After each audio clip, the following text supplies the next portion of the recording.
Hello and welcome back to Tuscany and the final video of my tour of Tuscany in this Laika Kosmo Emblema 509e. And as it's the final video, that means this is the full review of this motorhome. Do excuse the sunglasses, but finally the Tuscany sunshine is beaming down. It's ever so bright, so rather than me squinting into the camera, I'm going to have to put on my shades and just look Italian. Now, when you think of Italy, you think of things like bruschetta, pizza, gelato, and effortless style. Only the Italians can take some basic simple ingredients such as bread, tomatoes, and olive oil and create something exquisite like bruschetta, which is far more than the sum of its parts. Well, Laika have seemed to have done just that with the Kosmo Emblema. They've taken a simple motorhome, but they've created something exquisite that is far more than the sum of its parts. Add in the influence of the Erwin Group and you have a truly delicious motorhome. Now, Laika have been producing leisure vehicles here in Tuscany since the 1960s. That's the decade when the first dog was propelled into space. And Laika adopted that dog, the flying dog, as their logo to demonstrate that anything is possible. The Kosmo range was introduced in 2018 as an entry-level range, and the Emblema is a recent addition to that. That's a special edition featuring such upgrades such as the Noce Italiano woodwork and the heated wastewater tank. Now, having spent 10 days in this motorhome, my one big takeaway is that you must not be put off by that label of entry level. What we've got here, folks, is entry level into a premium brand of motorhomes. So basically what you're getting is you're getting all the good stuff and all the quality, but you're not getting a load of unnecessary bells and whistles that are only going to serve to make life more complicated than it needs to be. When I've been discussing this with other motorhome journalists, we've all agreed that it is far better to get an entry-level motorhome from a premium brand than it is to get a cheaper brand of motorhome but with a load of bells and whistles and tarted up with a load of bling. So that's enough preamble for now. Let's get on with the review. As always, it's going to take the format that we're going to talk about the price, weights and measures. We'll have a look at the exterior, we'll look at the interior, then any breakages, faults or niggles, and then we'll wrap up with going through any options that I feel you might wish to consider to enhance your purchase of a Laika Kosmo Emblema 509e. So without further ado, let's get on with the price, weights and measures.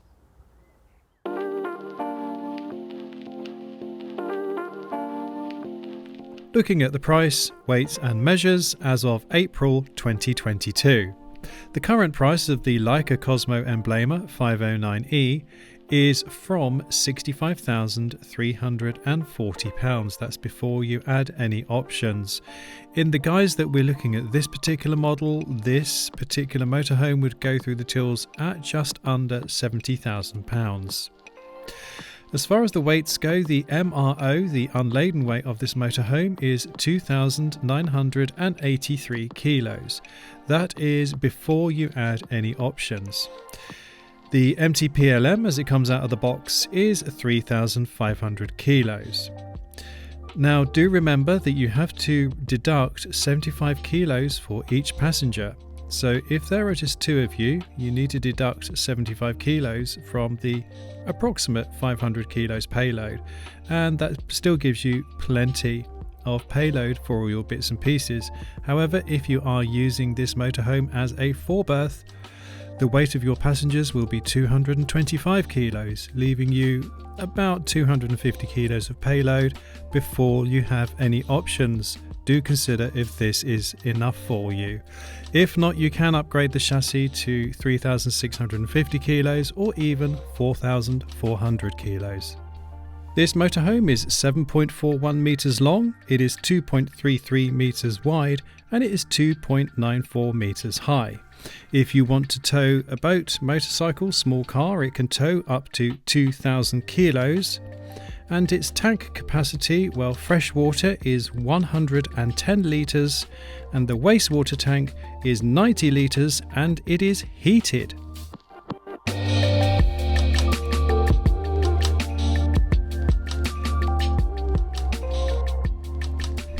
So we give you a quick tour of the exterior and we will go around the sides.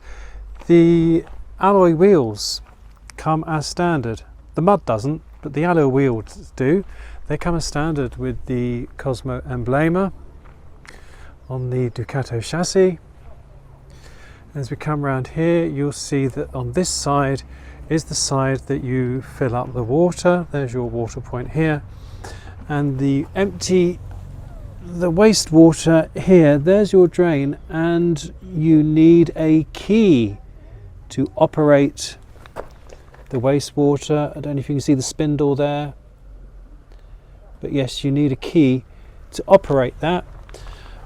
It's not been a huge inconvenience, but just something to be aware of.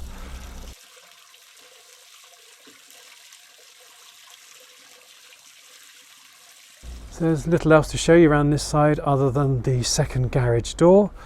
We'll see the garage on the other side as we come around to the back of the motorhome. Very smart rear panel with the reversing camera there at the top. And then as we come around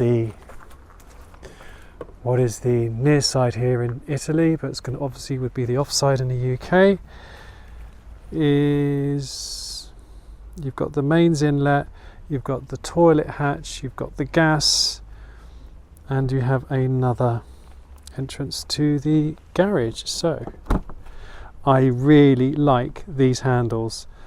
You can use them one-handed, and I just find them really, really neat. So we have a fairly sizable garage here, plenty of room for your bikes and that in here. One thing to make you aware of, folks, there is no spare wheel with this motorhome, and it's not listed as an option. You might want to talk to your dealer about getting a spare wheel that you could possibly mount here in this garage.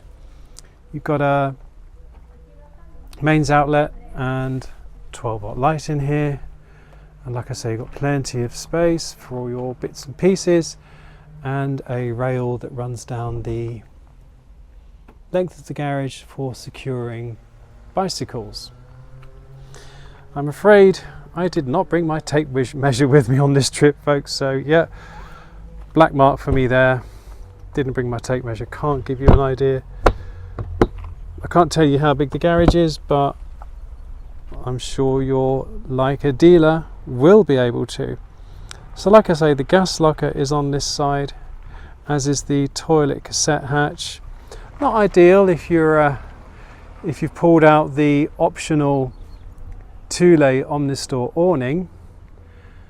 That's an option on this motorhome. We'll talk about that later, and I really think this is an option worth having. So yeah, I'll definitely go for the Thule Omnistor. So that really just about wraps up the exterior, folks. Just one last thing before we go in. We've got the one-piece door with a bin on the back, and we will talk a little bit more about this later in the video, and that is the mechanism for securing the door back. Not the most effective, but we'll talk about this later on in the video. Finally, above the door we have an entry light, always like to see that, and then there is no fold out entry step because what Laika have done, they've put the lower step fairly low to the ground. It comes sort of halfway up my calf. I didn't bring my tape measure, as I said, so my bad, but yeah, it's about the same depth as the second step into the motorhome. So all in all, I really like that. It's nice and simple, just does away with the need for a second step. So folks, that is the exterior of the Laika Kosmo Emblema 509E. But what is it like to drive? Okay, so the driving experience, the Laika Kosmo Emblema range comes with a standard Fiat Ducato chassis with a 140 bhp engine, and as standard you get a 6-speed manual gearbox, which is what we got here. An automatic gearbox is about a £3,000 upgrade. Believe it or not, I have never driven a Fiat Ducato with the automatic gearbox. I've driven automatic Ford, automatic Mercedes, but not the Fiat Ducato. But I do like an automatic gearbox, so if you can afford the extra 3,000 for the auto box, I would seriously consider that upgrade. But that said, I've had no problems at all with this 6-speed gearbox. The only slight issue I've had is sometimes when I've been in reverse, sometimes I go into first gear and I slip back into reverse again, but nothing really too bad. The gears are pretty good. Now, as far as the engine goes and the speed of the motorhome, we've not really been on any fast roads. This is kind of the fastest road we've been on, which is a superstrada, which we're limited to 90 kilometers an hour, or about 60 miles per hour, and that's about as fast as I've gone. To be honest with you, that's about as fast as I would want to go. Yeah, you'd probably go 70 miles an hour, 110k, 120k, no problem. But I find it more comfortable driving at 90 kilometers an hour, 60 miles per hour, or less. So right now we're doing 83, and it's nice and relaxed, and that's what I like. It's not such a wide road. The handling of this motorhome is, again, pretty good. It's a motorhome, it's on a long chassis, it's got a long overhang, and you are going to get a little bit of body roll. But as we've done some really small, tight, turny country roads, and the steering is absolutely brilliant. It goes where you point it. It's easy to turn around despite the 7.4 meter length, and to be honest, I have no issues at all with the driving. What do I not like? The squeaks and rattles have been pretty good. The cabin's been pretty quiet. I mean, if you listen now, there's very little to hear.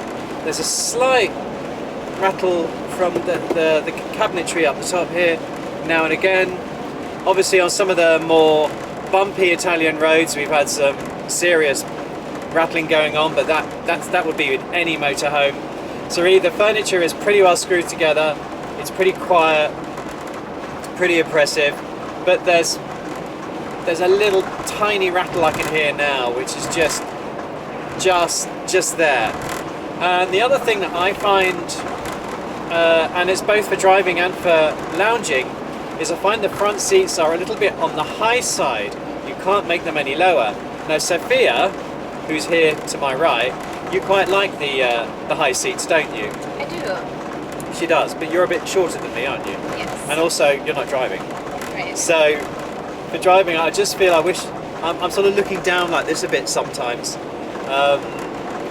My line of vision is fine. I've got plenty of line of vision. It's just, I feel I'm sat a little bit high. The technology in cab tech is old and clunky. The multimedia system comes as standard with the Kosmo Emblema, but it's kind of an aftermarket bolt-on. And for a start, you have to switch it on separately with a switch, but it does have a reversing camera, that's good. But if you are just jumping in and you're reversing, you actually have to switch on the screen so that you can see the reversing camera. The music has worked fine with Bluetooth, the telephone has worked fine with Bluetooth. We're just trying the navigation now, which seems to be okay, but I set the system to be in English and the navigation is coming up in Italian, so it's not quite coherent. And there are these two dangly leads where you have to plug your device in if you want to charge your device or use it in conjunction with the multimedia system if it's not speaking through Bluetooth. It's just a little bit bolt-on, it's not integrated, it's not neat, and it's not really 2022, it's a little bit kind of 2015, a little bit out of date. But other than that, I kind of got no problems with it. Screen is a little bit small by modern standards, but really it's okay.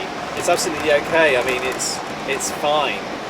I've also not managed to find CarPlay with the multimedia system, so I use Apple. I've not managed to find Apple CarPlay with it, but because the phone talks through Bluetooth, it's not really been too much of an issue, and the navigation seems okay.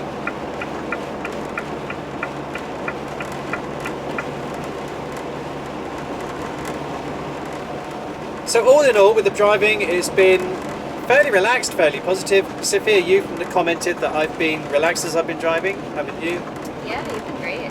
Yeah, so no complaints at all with the driving. So that's the driving. Now let's talk about the interior of this beautiful motorhome.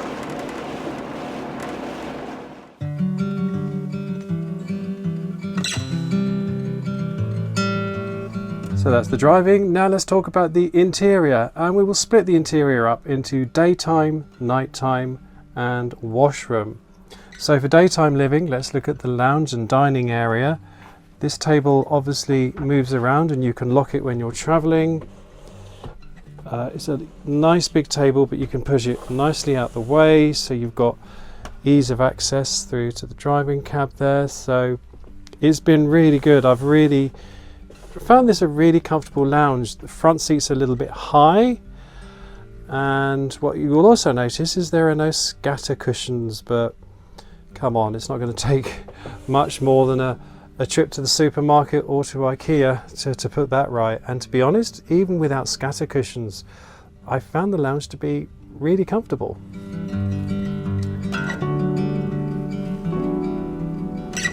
Swing around now, have a quick look at the kitchen, and this comes in Italian spec with the 3-burner hob, which does not have spark ignition. You need one of those, but you may be upgrading in the UK to a Thetford combi grill and oven with a spark ignition hob, so do check that with your dealer. Above the hob we have an extractor fan, which is a great touch, most unexpected. Fairly good sink, and then this really neat, the washing up is not included again, but this is really cool.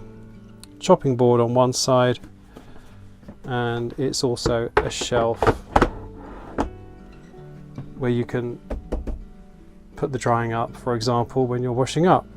So I found the kitchen really simple to use. Obviously there's not a huge amount of space, but do not underestimate how much extra space this little shelf gives you. It's absolutely cracking. And then plenty of storage under the kitchen.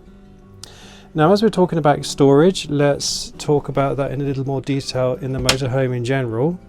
A huge cupboard here. There's a mains outlet there, by the way. That's the only mains outlet in the kitchen, but we'll come back to the mains outlets. Let's focus a little bit more on storage first of all. As I say, we're looking at kitchen storage at the moment, and this cupboard is enormous, matron.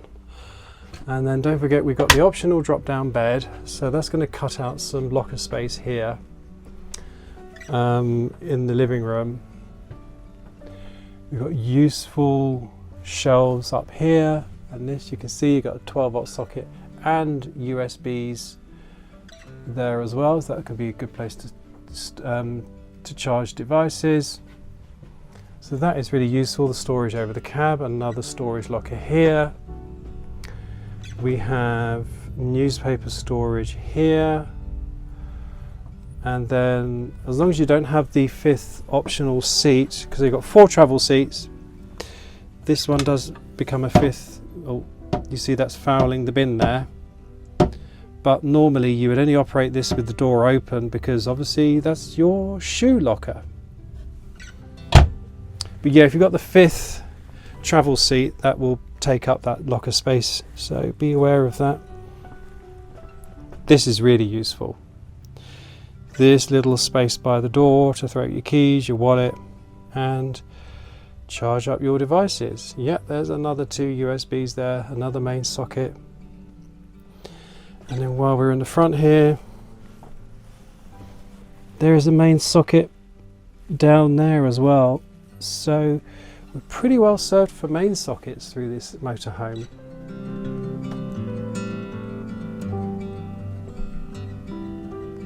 On this side we've got the fridge, and I've been really impressed with this fridge.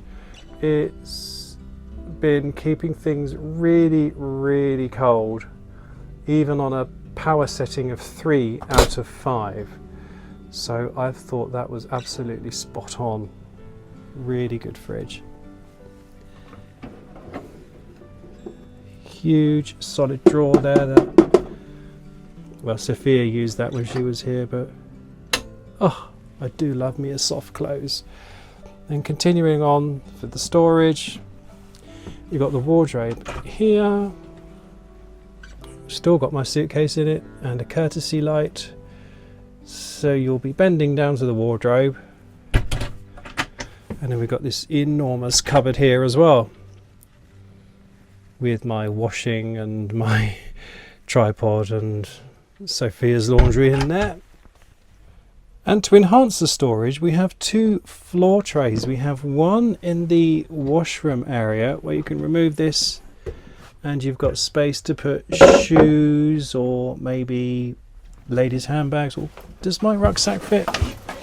Let's have a look. Or even my rucksack. That's just a little bit, that rucksack's just a tiny bit too wide. That's because I've got so much rubbish in there. But yes, if you had a less stuff in your rucksack or a slightly smaller bag, or you can just put your shoes in there. So that is great. That is really good. There's a second one of those in the front of the motorhome under the table, and it's in quite a difficult place to access. It's right down there under the front seat, so I won't climb under there and show you. It's the same sort of thing. It's a bit smaller, and as I say, that's a lot less convenient to get to, but you might want to leave things like, I don't know, your documents or something you're not going to need to get hold of very often during your trip. And then finally, for storage, you've got the two little overhead lockers there, which are really neat.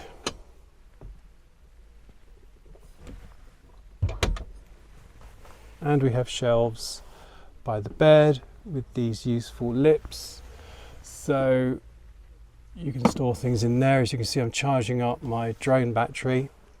Another power outlet there. We have USB ports in the reading lights in the bedroom. That is brilliant. So folks, that is the kitchen and the living room, the daytime living.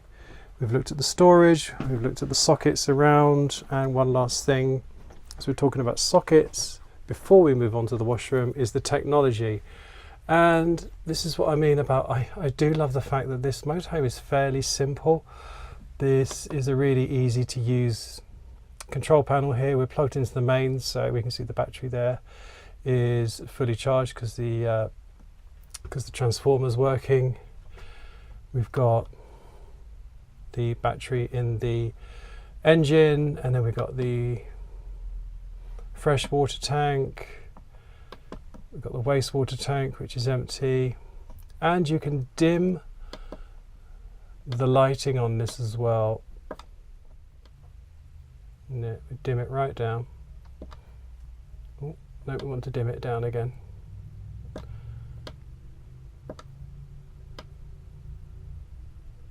So that's coming up, and that's going down. So now, even though the panel's active,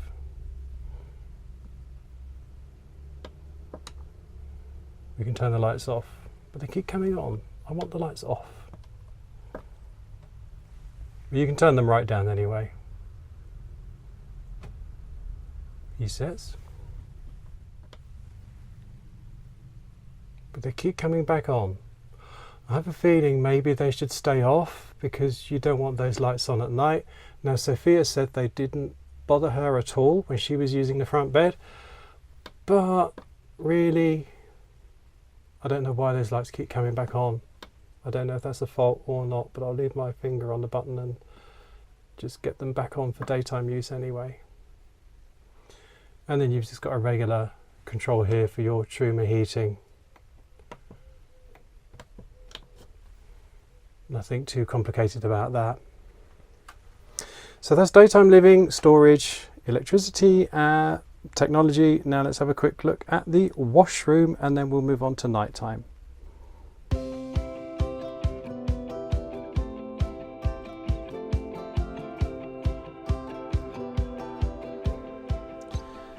Now let's talk about the washroom, and I'll tell you now for nothing that the Laika Kosmo Emblema has the kind of washroom that means you'll never actually want to use site facilities ever again.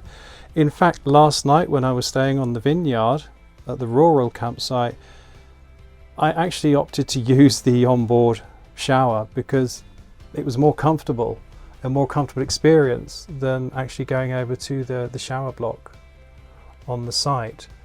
So we'll take a look first of all in the wash basin and toilet area. We've got a roof light, we've got a useful huge cupboard here, huge.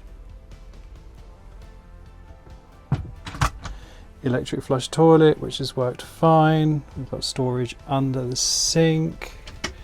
Somewhere just to store the loo roll and the cleaning cloths.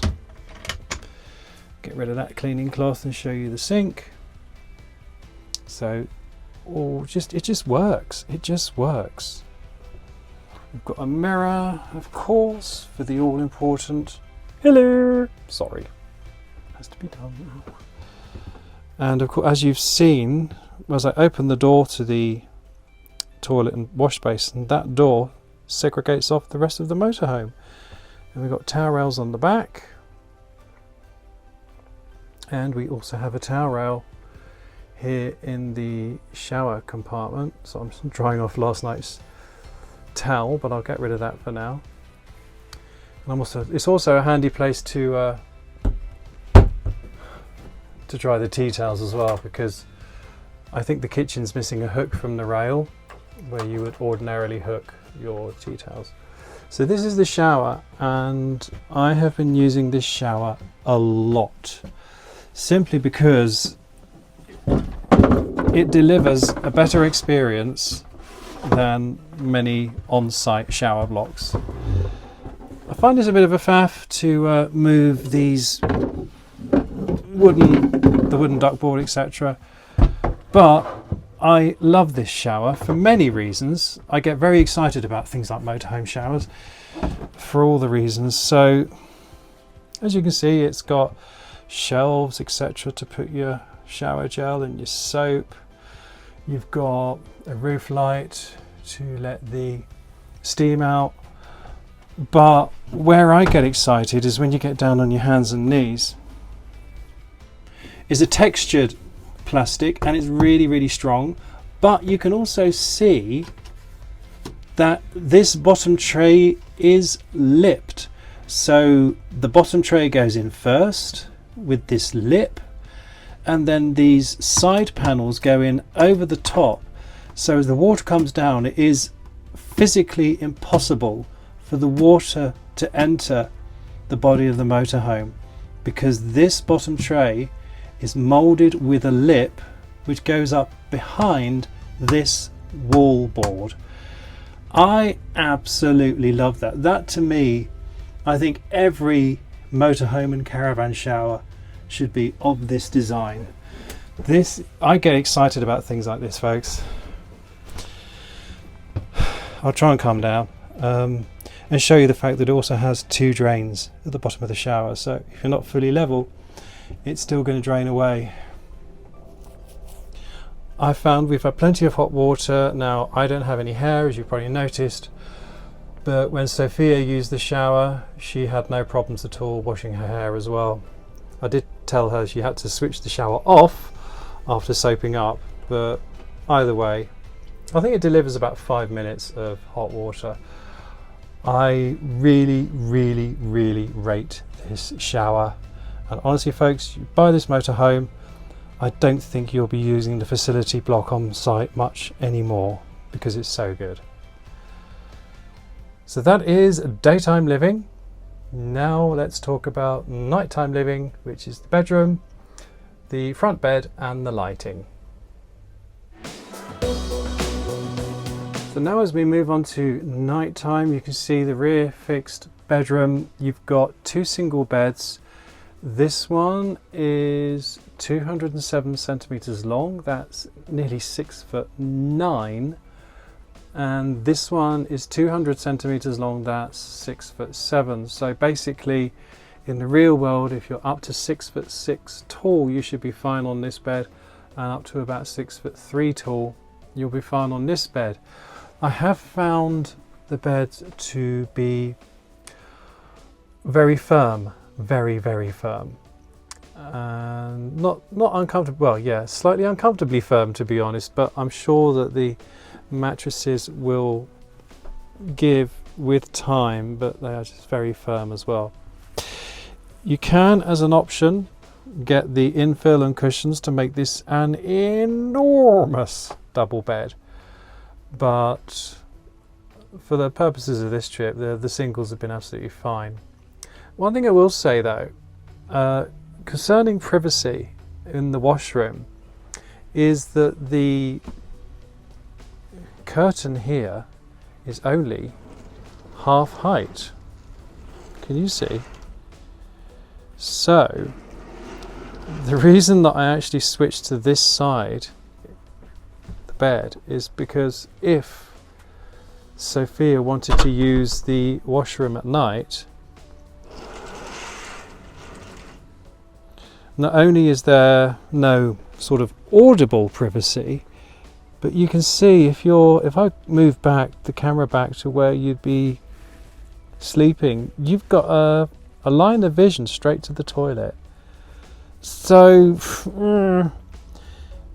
but the thing is, because I was on this side of the motorhome, if Sophia did want to use the toilet in the night, at least I wasn't in the line of vision. As it happened, she never needed to, but I just want to make you aware of that the segregation between the washroom and the bedroom is only this half height curtain, and you have a line of sight from the toilet to this bed here, the one where my drone is currently residing. So that's the rear bedroom. Now this motorhome has been fitted with the optional drop-down bed, and despite my offer, this is where Sophia insisted that she slept, so let's show you that.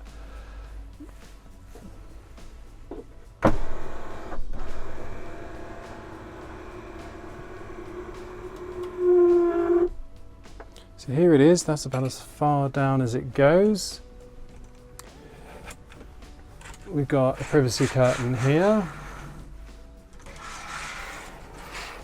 There are guards that you can put up to stop yourself falling out of bed or to stop children falling out of bed.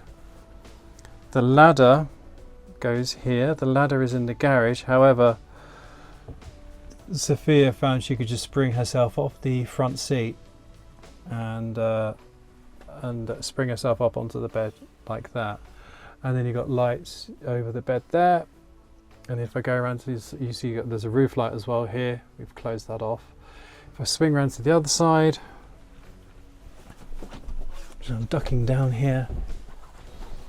So yes, all you need to do is just jump on the seat here, and you can launch yourself into bed like that. As I say, you can see the control panel over there, and you can see the lights shining, and I'm sure you're meant to be able to turn those off, but I don't know if we've got a faulty control panel because the lights would not switch off. Yeah, so this bed is 200 centimeters long, that's 6'7", so again, lots of space there. And if you're in the bed here, you don't forget you've got this main socket and 1 amp and 2.3 amp. Was it 2.5 amp? 1 amp and 2.3 amp USB socket here as well. So that concludes the nighttime arrangements. That also concludes the tour of the interior.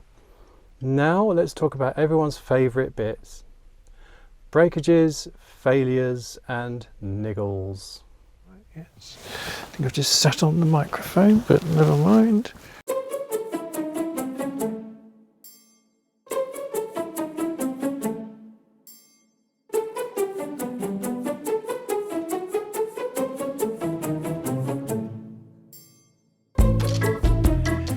Now then, breakages, failures and niggles. What's gone wrong? Well, we've had one breakage, one failure with this motorhome. The press stud of the curtain tie between the bedroom and the washroom has come away from the fabric. That's it. One press stud coming out of the fabric. However, we're not going to let the Kosmo Emblema off that lightly. There are a few niggles, a few design flaws that I feel could be improved, or at least, even if they can't be improved, things that I would like to tell you about so you can make an informed decision whether or not this motorhome is for you. Now, the biggest annoyance for me was the door retaining clip to the entry door. It is as good as useless. On the last site I was at, and even today, it's not strong enough to retain the door open.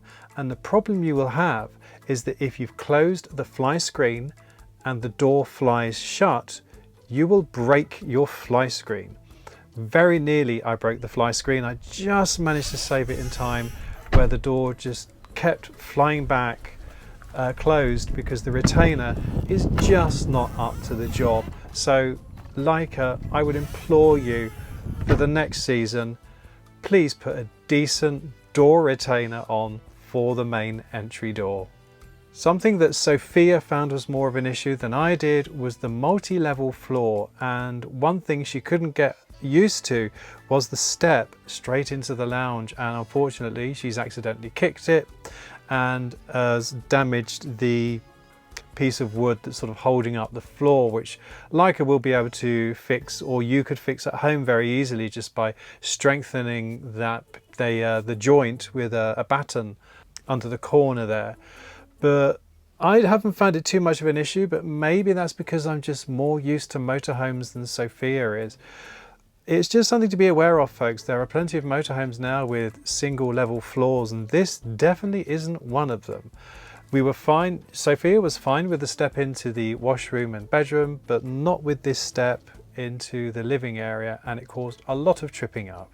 Another very slight annoyance, and I think it was just with this particular motorhome, and it could be improved very easily, is the sink in the kitchen was very slow to drain, and when I investigated I realised that's simply because water does not flow uphill.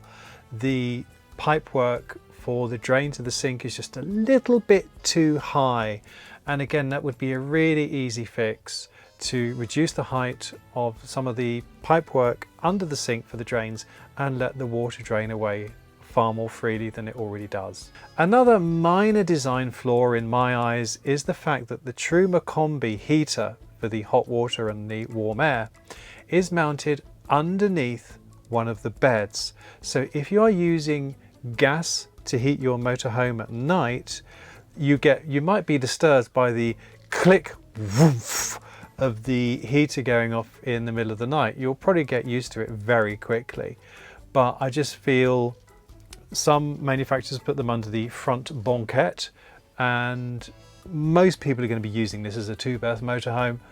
It would just keep it out of the bedroom. It's not a big deal, and if you're using electricity for your heating, if you've upgraded to the Truma Combi 6E, it's not going to be an issue because you're not going to hear it on electric.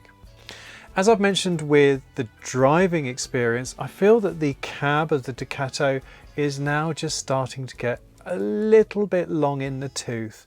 It's starting to get a little bit outdated when you compare it to more modern cabs such as the Ford and the Mercedes. It's still more than up to the job. It's just something, you know, it's never going to stop anyone buying this motorhome. But I think the Ducato is definitely due for a refresh and a technology upgrade. And speaking of the cab, I find these front seats are too high, both for driving and for lounging. Even as I'm sitting here, my feet, and bear in mind I'm 5'10½", my feet are barely touching the floor. Let me just change the camera angle so you can see. Put that down there. Get back in my chair, and I don't know if you can see. I think you can, but I'm tippy tapping. The soles of my feet do not hit the floor only the toes of my feet hit the floor. So you can just swing your legs like this. So what you end up doing is you end up putting your feet up. Obviously take your shoes off and putting your feet up. I wish these seats were lower, that's all. I just wish these seats were a couple of inches lower. It would make all the difference.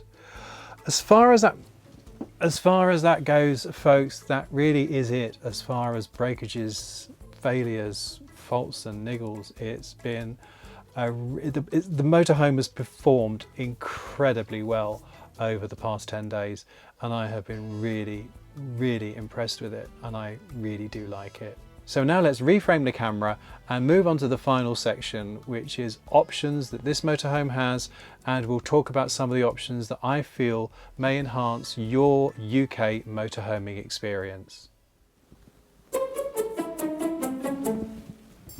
So now moving on to the options, what this has had fitted to it and what you might wish to consider when you are looking at buying a Laika Kosmo Emblema. And this one in the cab has got the chassis pack and the alarm pack, and the alarm pack includes parking sensors. Chassis pack is £520 and the alarm pack including parking sensors is £1,580. So together they're going to add £2,000 to the cost of the motorhome. The chassis pack with the black grille and everything, I think, and the leather coated steering wheel and gear knob, I think they just make driving that bit more luxurious. The alarm pack, which obviously includes an entry alarm, but also, as I say, the parking sensors, you may think that's not necessary because you do have, as part of the Emblema, you do have the multimedia pack and the reversing camera. However, this morning, as I was maneuvering my way to get over the wastewater drain, I very nearly reversed into a telegraph pole. I didn't quite see it on the reversing camera because it was so bright, and the parking sensors alerted me to the telegraph pole. They saved me from a very expensive crunch. So in my opinion, folks, anything that's going to help with not crunching your motorhome, reversing camera, obviously that comes with this motorhome, but parking sensors, anything like that, and this applies not just to the Kosmo Emblema, but I feel if you're buying any motorhome, money invested in parking sensors and reversing camera is always going to be money well spent. It's never going to be a waste of money. So I would stick to those options that Laika have fitted to this Kosmo Emblema, the chassis pack and the alarm pack. But one option I would implore you to think very carefully about that's been fitted to this motorhome is the drop-down bed. Now this is a £1,400 upgrade, and crucially it also eats 40 kilos of your payload, and the payload on this motorhome is okay, but it's not exactly generous, and as soon as you upgrade the weight to 3,650 or 4,400 kilos, you're entering the realms of licensing problems and extra taxes and tolls and things like that. It's always good to try and keep under 3,500 kilos if you can. And you're eating 40 kilos of that payload with this bed. And also you are losing quite a bit of natural daylight in the living room because you're blocking off the skylight. Obviously, if you're traveling sort of with friends and you're not intimate with each other, so for example when I was traveling with Sophia, it was a fantastic arrangement because Sophia slept in the front half of the motorhome, it was sectioned off in the middle, and I had the rear bedroom. So if you're going to go away quite often, say with the grandchildren, then yes, go for the drop-down bed. It makes bedtimes so much easier. But could the grandchildren make do in a pup tent? Would an awning be more suitable for the occasional guest? Think hard about the drop-down bed. You know more than anyone if it's going to be of use to you or not. You are sacrificing 40 kilos of payload, £1,400 out of your wallet, and you're sacrificing natural daylight in the living room. But the good news is that it is a very effective way of making bedtimes easy for more than 2 people. Then on top of the upgrades fitted to this motorhome, there's a couple more that I think maybe you might wish to consider. One of them is a solar panel That is 120 watts and 770 pounds. That's quite a lot of money. Over the past 10 days, I've been moving around quite a bit. From when I'm not using powered sites, when I'm using the area sosta, it's not been a problem keeping everything charged up and including devices charged up just by using the alternator as we're touring around.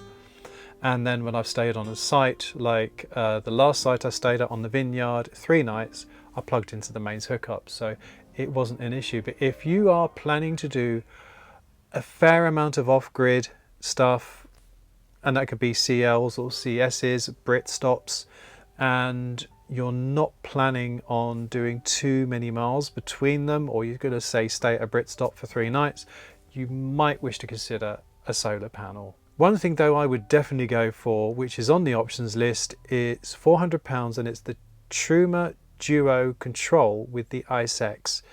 And the Truma Duo control is for your 2 LPG cylinders. It can switch from one to the other when one is empty, but crucially the Truma Duo control comes with a crash sensor. I have unwittingly, forgetfully left the gas cylinders open when I've been driving, and then I've gone, oh no, I didn't shut the gas off, and I've had to stop at the next service area, shut the gas off, change the fridge. I find the automatic fridges never change properly on their own, and then carry on. And obviously I've put myself and other road users at risk while I've been doing that, and that's just being forgetful. The past few motorhomes I've had have all had crash sensors. Personally, I would always now get a motorhome with a crash sensor for the gas, so you don't have to worry about switching it on and off every time you move on. And that does come as part of the Duo control, the Truma Duo control. That is an option with this motorhome for £400, and it does include the ICE-X, which does prevent the whole unit from icing up in extreme cold weather. One other option that's not been ticked on this particular motorhome that I would tick in the UK is the upgrade to the Truma Combi 6E. It's a £500 upgrade. This motorhome doesn't have it. I only had gas for my heating and hot water. In the UK at the moment we still have unlimited 16 amp supplies at most campsites, and when you plug in it's not metered.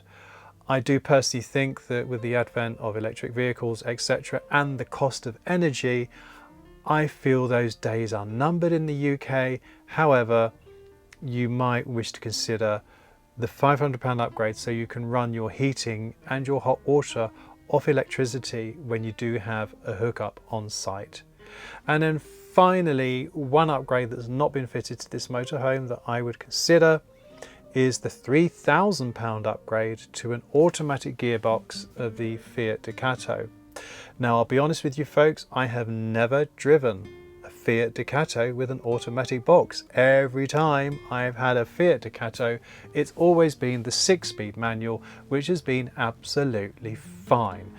But having driven many automatic motorhomes over the past couple of years, I've really got into the automatic vibe now, and I just feel that the reduction in stress for driving such a large vehicle that an automatic offers is actually money well spent. However, I can't tell you what it's like to drive with an automatic Fiat because I've never driven one.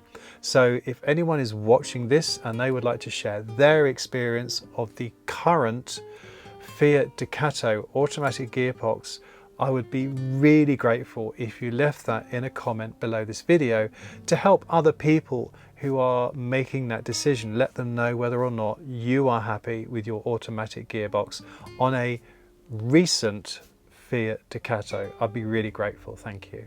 So there are plenty more options you can choose from the configurator on the Laika website. I'll leave a link to that in the description below this video, and obviously a lot of those will be personal to you, but they're just the options that I would personally consider if I was buying this motorhome.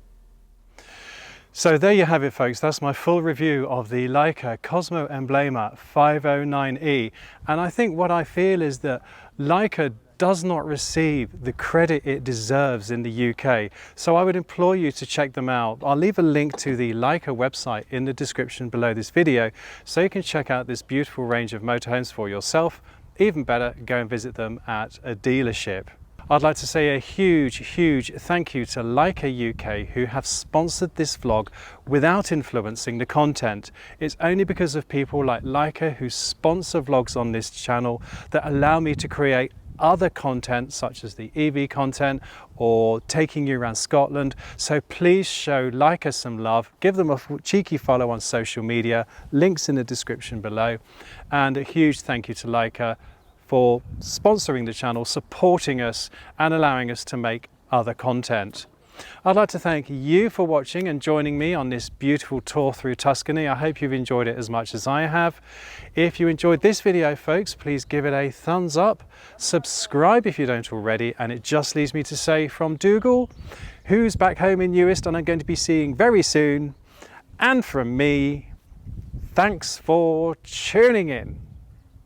Right. Let's head back to Scotland.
Did I just do that in one take?